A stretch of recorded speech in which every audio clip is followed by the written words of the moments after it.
¿Sabías que los juegos del calamar existieron en la vida real?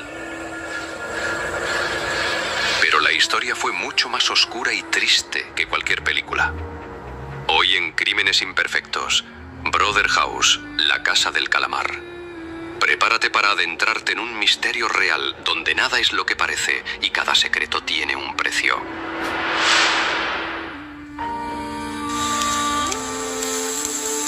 Decían que lo hacían en nombre de Dios, que era para limpiar la ciudad, pero lo que hicieron fue simplemente horrible. Tenían una muñeca gigantesca de madera. Llegar hasta ella significaba enfrentarse a una sentencia inevitable.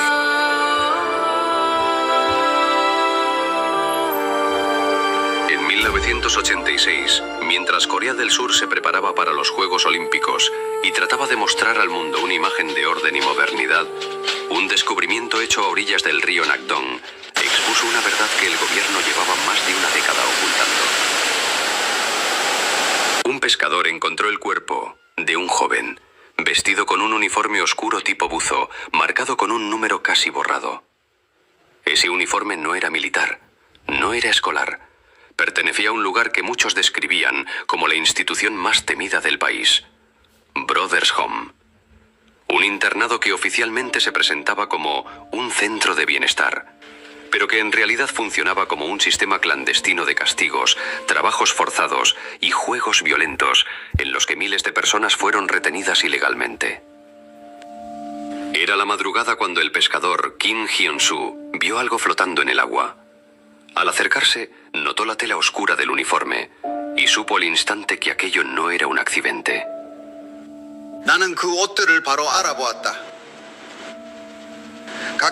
Reconocí la ropa de inmediato. A veces sacaban a grupos de muchachos a trabajar, siempre vigilados. Y en ese momento supe que algo no era normal. El cuerpo presentaba hematomas antiguos, marcas en las muñecas, señales de haber sido golpeado con objetos duros. Y un detalle inquietante. El número del uniforme había sido arrancado, excepto un bordado interno. BH-47. BH. Brothers Home. El lugar del que nadie quería hablar. El joven fue identificado como Lee Jung-ho, de 17 años. Había desaparecido un mes antes. Su familia pensó que se había escapado, pero su hermana reveló un detalle estremecedor. Él decía que un hombre en un vehículo oficial lo siguió días antes. Yo pensé que exageraba. Ahora entiendo. Brothers Home tenía fama de detener personas sin justificación. Jóvenes, ancianos, trabajadores, incluso estudiantes que simplemente caminaban tarde por la calle. El gobierno pagaba subsidios por cada interno, lo que motivaba a capturar más y más. El caso de Jung-ho encajaba perfectamente en ese patrón. En 1986, las autoridades rara vez investigaban a Brothers Home. Era intocable, pero la autopsia indicó algo que no podían ignorar. Lee Jung-ho no murió ahogado. Fue golpeado severamente días antes. Luego su cuerpo fue abandonado en el río. El detective asignado, Han So-min, empezó a revisar sectores cercanos al internado, pese a la resistencia de sus superiores. Cada vez que mencionaba Brothers Home, me pedían que cerrara el caso. Eso me confirmó que había algo muy grande detrás. En el bolsillo del uniforme se encontró un pequeño papel arrugado, casi destruido por el agua. Mostraba un dibujo simple, un círculo, 3 líneas dentro y una flecha en dirección al río. Parecía un símbolo imposible de interpretar, pero para algunos sobrevivientes tendría un significado claro. El detective Han localizó a un exinterno que había logrado escapar, Park Min-woo, hoy de 52 años, que aún vivía escondido por miedo a represalias. Ese uniforme, ese número, yo lo conocí. BH-47 era de un chico llamado Kim Dae-sung. Él intentó huir en el 86. Lo castigaron con lo que ellos llamaban el juego final. Nunca lo volvimos a ver. Ese símbolo hallado en el bolsillo no era un simple dibujo. Según Min-woo, era la marca silenciosa de un castigo extremo.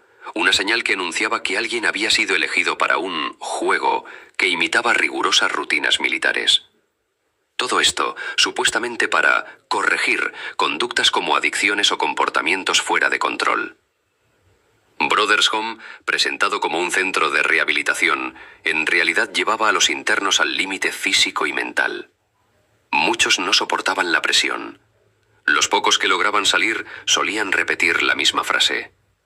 Allí no solo te castigaban, te convertían en una pieza más de un juego del que era imposible escapar. Aunque la policía evitaba usar esa palabra, los sobrevivientes sí lo hacían. Los llamaban juegos, porque así los llamaban los guardias. El llamado juego del río consistía en cruzar el cauce desde la parte más baja hasta la más profunda sin nadar, avanzando solo con los pies, mientras el agua helada los arrastraba. Muchos no lograban mantenerse en pie. Luego estaba el juego del motor. Formar en fila y soportar impactos sincronizados al ritmo de órdenes tipo militar.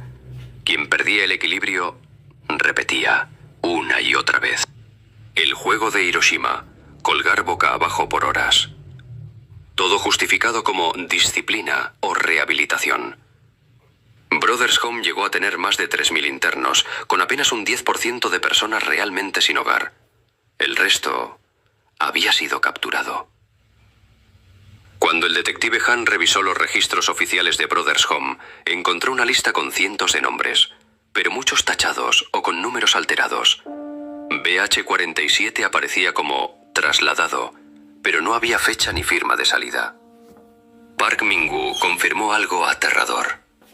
Cuando alguien moría, los borraban. Era como si nunca hubieran existido.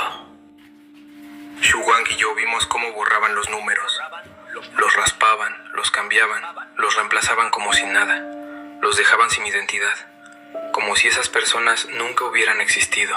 El hallazgo del cuerpo de Jung-Hoo rompió ese patrón, porque por primera vez un interno desaparecido terminó en un lugar público donde la policía no podía ignorarlo. Cuando Min-woo habló y reconoció el número, afirmamos que se trataba de Kim Dae-sung. Pero un análisis posterior, observando las facciones del cuerpo y una cicatriz de nacimiento, permitió que su madre lo reconociera. Así se confirmó que en realidad se trataba de Lee Yun-ju. Todo el proceso fue confuso, lleno de dudas y emociones encontradas, dejando a todos con más preguntas que respuestas. La muerte de Lee Jung-hoo no fue solo una tragedia, fue una grieta, una fractura en la fachada impecable que el gobierno y los directores de Brothers Home habían construido durante años. Poco después del hallazgo, más sobrevivientes empezaron a hablar, periodistas investigaron, y un fiscal, Kim Jong-won, abriría una investigación formal en 1987, la primera que revelaría la dimensión real del horror. Pero aquella investigación comenzó aquí, con un joven muerto, un uniforme oscuro y un símbolo dibujado a mano que apuntaba a un castigo mortal. Lo que en un inicio parecía el caso aislado de una muerte violenta, terminaría conectando funcionarios, pastores, militares, empresarios y sobrevivientes que habían permanecido en silencio durante años. Brothers Home estaba a punto de quedar expuesto. A mí me llevaron cuando me escapé de mi casa. Estaba en Incheon, cerca de la entrada a Seúl. Me prometieron comida y que me regresarían a casa. Pero en lugar de eso me llevaron a ese internado. Fueron los peores años de mi vida. Y cuando finalmente salí, ya no pude volver a ver a mi madre.